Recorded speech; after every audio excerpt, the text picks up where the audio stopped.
digestive system, and I also like the control. Amen? Amen. Amen. Can I get another amen? Amen. I'm feeling this up here right about now. She's preaching after I just like that. Hallelujah. But first of all, I analyze my customer scalps, their hair, and see what they've been doing over the past week or two. Sometimes they come back dry. And I like to use the conditioning shampoo.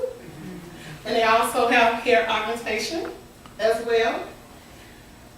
This is an excellent product for hair augmentation because you do want to bring it back to life.